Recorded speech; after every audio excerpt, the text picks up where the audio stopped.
একসাথে action action সন্ত্রাসীদের বিরুদ্ধে সন্ত্রাসীদের কালো হাত ভেঙে দাও গুড়িয়ে দাও হই হই রই রই সন্ত্রাসীরা গেলেই কই অ্যাকশন অ্যাকশন ডাইরেক্ট অ্যাকশন ইনকিলাব জিন্দাবাদ ইনকিলাব ইনকিলাব জিন্দাবাদ জিন্দাবাদ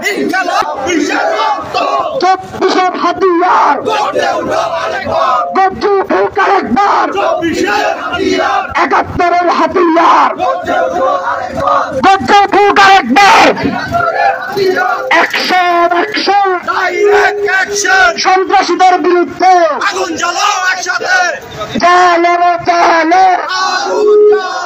সন্ত্রাসীদের বিরুদ্ধে আগুন জ্বালাও একসাথে আগুন জ্বালো একসাথে সন্ত্রাসীদের বিরুদ্ধে স্থায়ী প্রাচীন যুদ্ধ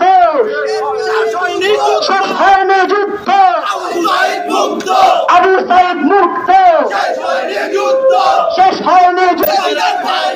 সন্ত্রাসীদের ঠাঁই নাই আবু সাইদের শেষ হয়নি যুদ্ধ আবু সাইদ মুক্ত আবু সাইদের রক্ত বিনা যেতে দেব না দিতে যেতে দেব না আবু সাইদের রক্ত ওয়াসিমের রক্ত বিনা যেতে দেব না দিতে যেতে দেব না ওয়াসিমের রক্ত আবু সাইদের বাংলায় সন্ত্রাসীদের ঠাঁই নাই আবু সাইদের বাংলায় ওয়াসিমের আজকে এই খুশির রাতে আজকের চাঁদ রাতে আমরা আশা করেছিলাম ফ্যাসিবাদ বিরোধী বাংলাদেশে ফ্যাসিবাদ বিরোধী রামগঞ্জে আমরা একটি সুন্দর সমাজ দেখতে পাবো, কিন্তু আমরা কি দেখেছি?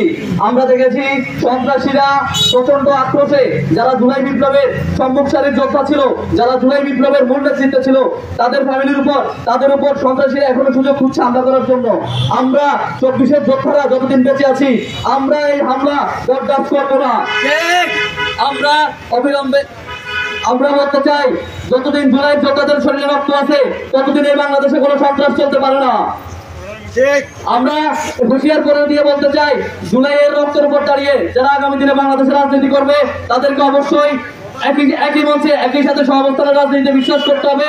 পাশাপাশি এই বাংলাদেশে অদূর ভবিষ্যতে কোনো সন্ত্রাস চলবে না, কোনো চাঁদাবাজি চলবে না, কোনো সন্ত্রাস চলবে না। যদি তা হয় তাহলে জুলাই যোদ্ধারা এখনো জীবিত আছে, এখনো তাদের শরীরে রক্ত প্রবাহিত আছে, তারা তাদের সর্বোচ্চ নিয়ে প্রতিহত করবে। সবাইকে ধন্যবাদ। ইনকিলাব জিন্দাবাদ। ফ্যাসিবাদ উৎপন্ন হয় বাংলাদেশে। আজ রামগঞ্জের মানুষ একটি দুঃস্বপ্নের মুখোমুখি হয়েছে। জুলাই আগস্ট বিপ্লবের সময় যে ফ্যাসিবাদকে আমরা কবর দিয়েছি, সেই ফ্যাসিবাদের দোসররা আজ জুলাইয়ের যোদ্ধাদের ফ্যামিলির উপর আঘাত হানার দুঃসাহস দেখিয়েছে। আপনারা সোশ্যাল মিডিয়ার কল্যাণে ইতিমধ্যে লক্ষ্য করেছেন, বাংলাদেশ অন্তর্বর্তীকালীন সরকারের মাননীয় তথ্য সম্প্রচার উপদেষ্টা জনাব মাহফুজ আলমের সম্মানিত পিতা জনাব আজিজুর রহমান বাচ্চুবল্লার উপর স্থানীয় সন্ত্রাসীরা অতর্কিতভাবে নেককারজনক হামলা চালিয়েছে। আমরা রামগঞ্জের ছাত্র জনতা সহ সর্বস্তরের জনগণ এই হামলার তীব্র নিন্দা প্রতিবাদ জানাই। রামগঞ্জের প্রশাসনের নিকট আমাদের আহ্বান এবং রামগঞ্জের প্রশাসনকে আমরা এই হামলার ব্যাপারে তদন্ত সাপেক্ষে অতি দ্রুত সময়ের মধ্যে হামলাকারীদেরকে সন্ত্রাসীদেরকে গ্রেপ্তার করার জন্য আহ্বান জানাই। অনতিবিলম্বে এই হামলাকারীদেরকে গ্রেপ্তার করে উপযুক্ত শাস্তির আওতায় নিয়ে আসতে হবে। রামগঞ্জের সর্বস্তরের মানুষকে বলতে চাই, যারা এই নেককারজনক হামলা চালিয়েছে তাদের পিছনে কারা মদত দিচ্ছে, কারা ইন্ধন জুগিয়েছে, তাদেরকে চিহ্নিত করুন, তাদেরকে খুঁজে বের করুন এবং তাদেরকে পুলিশ প্রশাসনের হাতে তুলে দেন। অনতিবিলম্বে আমরা রামগঞ্জের সর্বস্তরের জনগণ, রামগঞ্জের ছাত্র জনতা, রামগঞ্জ থেকে সকল ধরনের ফ্যাসিবাদের সিম্বল, সকল ধরনের সন্ত্রাসবাদ, দুর্নীতি, টেন্ডারবাজ, চাঁদাবাজ সহ যাবতীয় যত উন্নয়ন নিয়ম আছে সব কিছুকে আমরা ধুলায় মিশে দিব ইনশাল্লাহ। আর যারা আজকের এই নেককারজনক হামলা চালিয়েছে, আমি বিশ্বাস করি সন্ত্রাসীদের হামলাকারীদের যারা অপকর্ম করে তাদের কোনো আদর্শ থাকে না। তারা যে রাজনৈতিক দলের হোক না কেন তাদেরকে তাদের বিরুদ্ধে সাংগঠনিক ব্যবস্থা নিতে হবে। না হয় রামগঞ্জের সর্বস্তরের জনগণ ঐক্যবদ্ধভাবে এই হামলার প্রতিশোধ দিবে ইনশাআল্লাহ। এ বলে আমি আমার সংক্ষিপ্ত বক্তব্য এখানে শেষ করছি। সবাই ভালো থাকবেন। তাহলে কিন্তু সাবধান করে দিচ্ছি আমরা, কারণ আমাদের শরীরে এখনো আবু সাইদের রক্ত, আমাদের শরীরে এখনো সব ভাইদের রক্ত আছে। যদি কোনো দল যদি বেঁচে উঠতে চায়, আমরা কিন্তু ছাত্ররা ছেড়ে দিব না। আমরা ছাত্ররা এখনো বেঁচে আছি। ছাত্ররা যতদিন পর্যন্ত রক্ত থাকবে আমরা কোনো দল কোনো সন্ত্রাসী রামগঞ্জের জায়গায় দেখতে পাবো না। এর থেকে বড় বড় সন্ত্রাসী আমরা তোর করেছি। আমরা পুলিশের সামনে আমাদের সম্মানে দাঁড়িয়েছিল। কোনটা ছিল দলগুলো, কোনটা ছিল দলগুলো? এখন আসি আমাদের ভাইদের গায়ে, ভাইদের ফ্যামিলি গায়ে হাত ধরে।